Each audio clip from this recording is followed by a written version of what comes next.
What's an industry that has a lot of myths in it? Are there myths that need to be busted? Absolutely, there are. We're going to bust them today together.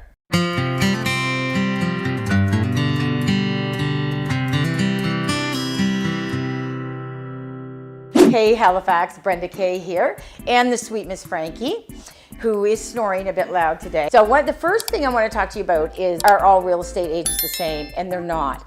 And this has been said to me a number of times, and it can get buyers and sellers making a big mistake when they pick who their agent is. So every agent has different skills. They have different experience, different levels, different traits. So for example, a real estate agent who has been selling real estate for 2 years and primarily works as a buyer's agent, they're not going to have the skill set to sell your home or your waterfront home, really almost any sale, because they've only ever worked with buyers. So there is a significant difference. And I like that saying, like, all men are not created equal. And believe me, that is so true in real estate too. You know, there's agents that have been in the business, they could be 10, 15 years, and they've never done new construction. You may have somebody that came into the business. Myself, I brought 25 years of marketing and negotiation experience. There's the key word, negotiation, because that really is one of the biggest things that we do, is always to negotiate in your best interest. So, you know, you want to ask them what their experience is, and don't say like, how long have you been in the industry? Because there's been agents in the industry that have been here 20 years, and or other agents do 3-4 times the business. So ask them what their specialty is. Ask them for some references. You know, you should always, interview a couple realtors just to see which one is best suited when you're selling or you're buying. Okay, so that's that myth. Oh my God, break out the champagne. Agents make boatloads of money. Boatloads. This is the thing about that myth is, yeah, you know what? Agents can work hard, and they can make very good money. I'm gonna be upfront with you. I traded my life for my clients to do this job. I knew when I signed up, this was 24/7, and I'm there 24/7. Well, first of all, the companies all take a cut of our money, and there's 4 components to the real estate commission. You've got your federal tax, running a business, you've got your marketing, and at the end of the day, not even that is a paycheck, because you need working capital in your company. And if you're running a real estate company and what you're thinking is, okay, the commission is my paycheck, hey, no way. The commission is the revenue that I bring into my company to make the big wheel go round. I've spent months with people, and unfortunately, at that time, their house didn't sell on the market. There was a time when homes did sit on the market. In this particular market, I've got one buyer, we've written 12 offers. So the fact that they make, boatloads of money, is it easy? No, it's passion. And you'll know that when you talk to the right realtor. When selling a home, leave room for negotiation price. Nope, absolutely not. Absolutely not. You really have to do your homework. It's math. It's like an appraiser. And I'm doing the math, and I'm seeing where it adds up to, okay? What has similar homes in the neighborhood sold for? And when I see that, because as a buyer's agent, I'm gonna look at that too. So when I go in and I see that every home around that area is sold for $350, and this guy's got his at $425, am I gonna go show it? No. Because either the agent or the seller believe that that's what their home is worth. So why am I gonna waste my time? And here's the other thing, is understanding the psyche of the buyer. The buyers are really well informed today. They have a lot of information, and they get insulted easily. And when they consider if they say, what does he think, I'm stupid? Why would I pay that? Because they instantly think, well, the guy's trying to, get more money than his house is worth anyways. I have a really great story with that. Probably in the first couple of years I got into real estate, I was so excited. I had my first opportunity to go look at a listing in South End, Halifax. I mean, oh my God, like that is the crown jewel here in Halifax, right? Yeah. Right, okay. So I go over and I have my math is all done, and I get in there and he says, well, my house has this and this and this, and they don't. And yes, I did, I understood that. And I said that you had done all these, extras for the enjoyment of yourself in the home. And anyways, we talked, he liked everything I said. And I said, I think if we price your home at $749, and this is a lot of years ago, so that was a lot of money back in South End Halifax. It was a townhouse for $749. I think we're going to get close to asking. So I left, and I was so nervous, right? Because I was like, it was so out of my realm of real estate at the time, and I even thought that I was like, and so I wait, and he calls me about 3 days later, and he said, I really liked your numbers, your math was great, your marketing proposal was awesome. And he goes, I'm gonna be upfront with you.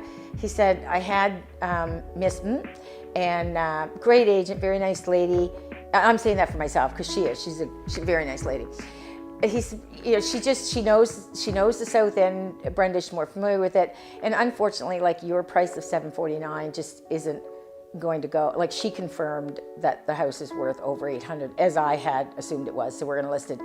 I'm gonna list it I think it was $824,900 with her, and I thanked him. And a month goes by, 2 months goes by, 3 months goes by. 6 months later, it sold for $742. Okay, so here's one of the biggest myths that I hear out there all the time. I'll get a better deal if I use the listing agent. Do you really think I'm gonna say yes to this? Oh my God, people. Two things. The seller has already been in an agency relationship with the listing agent, okay? So that you've got the duties of disclosure, fiduciary duties are called, disclosure, competence, confidentiality, obedience, loyalty, and accountability, okay? So how is he going to treat you fairly? Like, he legally was in that position. So think about it this way. The lawyer walks into the courtroom and says to the judge and the jury, I'm representing the plaintiff at 1 p.m. today. Oh, and at 1:30, I'm representing the defendant. Well, it's the same in real estate. This is the biggest asset of your life. And you cannot have that kind of relationship with somebody and then treat two people fairly, right? So what about inspection items? Oh, don't worry about it. They're not that big of a deal, when they are really a big deal. Here's the thing. You have no idea what the commission is. That's between the seller and the listing agent. He can tell you whatever he wants to tell you, or she, but you have no idea at the end of the day. But I will guarantee the one thing you will know for sure is you will have no representation in an agency relationship while you're purchasing the biggest asset of your life. The next one, real estate agents online ad with the listing agents. This is so confusing to people. So we have what's called an IDX feed, and it's Interdata Exchange Network. Years ago with my listings, the only way you could see my listing was through me on realtor.ca, right? Or my website or my company's website. But now, you can put in like 123 Main Street, and you'll be Remax, Century 21, Coldwell Banker. So you're gonna be calling somebody on it. Not only do they don't know anything about the house, they probably don't even know where it is. Or there's a good chance they don't know where it is. They have no details on it at all, right? So realtor.ca, if you go and you do a search an address and you want to go realtor.ca just to check out, you've got some questions, you want to talk to the listing agent, you know you'll get the right answers. So here's what I do. When somebody calls me direct on one of my listings, first thing I say to them is, don't tell me too much. I'm in an agency relationship with the seller, okay? I'll give you all the information you need. You want to have all the accurate information about the home. That's the only way you're going to get it, is talking to the listing agent.